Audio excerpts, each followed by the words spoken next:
वालेकुम स्टूडेंट्स, आज हम डिस्कस करेंगे फर्स्ट ईयर के चैप्टर नंबर 1 के शॉर्ट क्वेश्चंस। ठीक है, सबसे पहला इसमें शॉर्ट क्वेश्चन है biology. Define biology short question आता है तो आपने ये लिखना है कि biology is right from Greek word bios meaning life and logy is meaning to study, और biology study of living organism.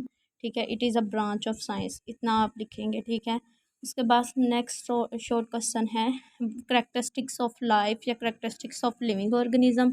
तो आपने यहाँ से ये स्टार्ट करना है, living organism are highly organised complex entities, यहाँ तक आपने ये फिनिश करना है। ठीक है, ये शॉर्ट क्वेश्चन का प्रॉपर आंसर है। इसका ये भी क्वेश्चन बन के आ सकता है कि why living organism differentiate from non living organisms.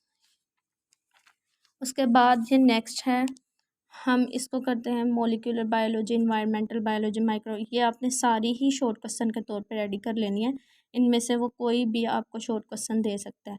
ठीक है, उसके बाद है लेवल्स ऑफ बायोलॉजिकल ऑर्गेनाइजेशन। यहाँ से एक शॉर्ट क्वेश्चन आता है bio elements, very important short question. ठीक है, ये आपने यहाँ से स्टार्ट करना है। 92 naturally occurring chemical elements, only 16 are commonly used in forming chemical compounds from which living organisms are made. These 16 elements and a few others which occur in a particular organism are called bioelements. ये bioelements, और ये वाला जो है ना MCQ के तौर पर आपसे पूछा जा सकता है कि जो bioelements हैं वो हमारी बॉडी का 99% टोटल मैस बनाते हैं। ठीक है, नेक्स्ट हम देखते हैं यहाँ से एक शॉर्ट क्वेश्चन आता है differentiate between micro and macro molecules. ये बहुत ही इजी शॉर्ट क्वेश्चन है, छोटा सा है। ये आपने एज इट इज़ यहाँ से लिख देना है कि लो मॉलिक्यूलर वेट वाले जो होते हैं वो माइक्रो मॉलिक्यूल्स होते हैं, और जो हाई मॉलिक्यूलर वेट होते हैं वो मैक्रो मॉलिक्यूल्स, और ये इनकी आपने दो दो एग्जांपल्स दे देने। फिर नेक्स्ट है हमारे पास इनऑर्गेनिक और ऑर्गेनिक कंपाउंड मॉलिक्यूल्स। ठीक है, ऑर्गेनिक मॉलिक्यूल्स की यहाँ से इतनी डेफिनेशन लिखेंगे आप, जिसमें कार्बन और हाइड्रोजन दोनों ही मौजूद होते हैं, वो होते हैं ऑर्गेनिक। और इनऑर्गेनिक में जिसमें कार्बन और हाइड्रोजन इकट्ठे मौजूद नहीं होते।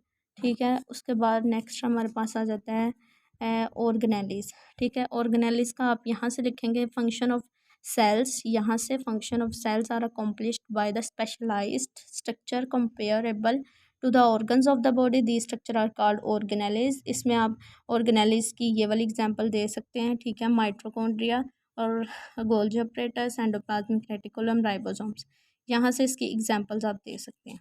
ठीक है, उसके बाद टिश्यू लेवल है, ये भी शॉर्ट क्वेश्चन में आ जाता है। यहाँ से आप लिखेंगे इन मल्टी सेलुलर यहाँ तक called tissues, tissue short question में आ जाता है। ठीक है, आप कोई से भी दो टिश्यू बता सकते हैं, जाइलम टिश्यू और फ्लोएम टिश्यू, इसकी एग्जांपल में बता सकते हैं। एग्जांपल आपने साथ ज़रूर देनी है। अगर आप सिर्फ डेफिनेशन लिखेंगे तो आपको उसका सिर्फ 1 नंबर मिलेगा, साथ में एग्जांपल लिखेंगे तो आपको पूरे 2 नंबर मिलेंगे। अच्छा, नेक्स्ट है ऑर्गन सिस्टम। ये इसमें से ये शॉर्ट क्वेश्चन बनता है, different tissues having related function assemble together in a structure carry out its function with great efficiency, ये ऑर्गन की डेफिनेशन होगी। ठीक है, ऑर्गन आप कोई भी एग्जांपल दे सकते हैं, फॉर एग्जांपल स्टमक। ठीक है, ये इसकी एग्जांपल आ गई। उसके बाद यहाँ से पॉपुलेशन लेवल जो है इंतहाई इम्पोर्टेंट शॉर्ट क्वेश्चन है। ठीक है, ये आ जाता है शॉर्ट क्वेश्चन में, तो आपने ये यहाँ से यहाँ तक लिखना है और इसकी एक एग्जांपल दे देंगे आप। ठीक है, तो आपका शॉर्ट क्वेश्चन कंप्लीट हो जाएगा। उसके बाद इसके एट्रीब्यूट्स, ये भी शॉर्ट क्वेश्चन में पूछ लेते हैं, ये भी इंपॉर्टेंट शॉर्ट क्वेश्चन है। इसके एट्रीब्यूट्स में आएगा gene frequency, gene flow, gene distribution, population density, population pressure, यहाँ तक। ठीक है, उसके बाद कम्युनिटी लेवल आएगा, तो आप यहाँ से लेके उसका आंसर यहाँ तक करेंगे। ठीक है, और उसके बाद आप लिखेंगे कि कम्युनिटी लेवल 2 तरह के होते हैं, कम्प्लेक्स कम्युनिटी और सिंपल कम्युनिटी। ठीक है, नेक्स्ट आप इसमें से करेंगे biome, very important short question है, ये बहुत रिपीटेड शॉर्ट क्वेश्चन है, और साथ में कम्युनिटी लेवल और पॉपुलेशन भी बहुत ज़्यादा रिपीटेड शॉर्ट क्वेश्चन है, ये आपने अच्छे से देख लेने हैं। उसके बाद ये वाला सारा MCQs के लिए पढ़ सकते हैं आप, MTCAT के लिहाज से भी ये इंपॉर्टेंट MCQs हैं, वैसे भी ये बोर्ड के पॉइंट ऑफ व्यू से भी इंपॉर्टेंट MCQs हैं। नेक्स्ट है फाइलाइटिक लाइनेज की यहाँ से डेफिनेशन बन रही है, अपने यहाँ से लेके यहाँ तक इसकी डेफिनेशन करनी है, ये भी इंपॉर्टेंट शॉर्ट क्वेश्चन है। और यहाँ से आपने इसको सारा एमसीक्यूज़ के तौर पर प्रिपेयर करना है कि कितनी स्पीशीज़ हमारे पास इंसेक्ट्स की हैं और कितनी हमारे पास वेस्कुलर प्लांट्स की हैं और कितनी हमारे पास स्पीशीज़ फंजाई की हैं। ठीक है, ये सारे आपने यहाँ तक एमसीक्यूज़ के तौर पे इसको पढ़ लेना है। उसके बाद बायोलॉजिकल मेथड में डिडक्टिव रीजनिंग और इंडक्टिव रीजनिंग, ये बहुत इंपॉर्टेंट शॉर्ट क्वेश्चन है। इन दोनों में डिफ्रेंशिएट पूछा जा सकता है आपसे। उसके बाद नेक्स्ट है हमारे पास थ्योरी और लॉ भी इम्पोर्टेंट शॉर्ट क्वेश्चन है। इसमें ये दोनों में भी डिफरेंशिएट पूछा जा सकता है।